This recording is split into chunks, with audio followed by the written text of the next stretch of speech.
ಕಸ ಬಿಡಿಸೇನಂತೆ. ಹೌಲ ಹೌಲ ಗ್ಲಾಸ್ ನೋಡೋದು ಗ್ಲಾಸ್ ಇದು ಇದು ನಮ್ದು ಐದು ಅನುಪಕರಿ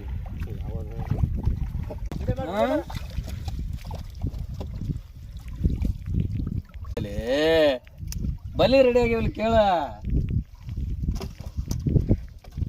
ಬುದ್ಧಿ ಕಟ್ಗೆ ಬಂದ್ಬಿಡ್ತಾನೆ ಕೇಳಬಾರ್ದು. Very nice jalebi. ಯಾವ ಮಣ್ಣೆ? ಕೆಂಪು ಮಣ್ಣು. ಕೆಂಪು ಮಣ್ಣು ಏನ್ ಜಿಲೇಬಿಯಪ್ಪ ಬಾಬಾ. ಚಿನ್ನಿ ಸಾಬ್ ಏನಪ್ಪ ಇವತ್ತು ಸ್ಪೆಷಲ್? ಒಳ್ಳೆ ಮೀನ್ ಜಿಲೇಬಿ. ಏನ್ ಬಾಳೆ ಸ್ಪೆಷಲ್? ಒಳ್ಳೆ ಜಿಲೇಬಿ ಮಾವ.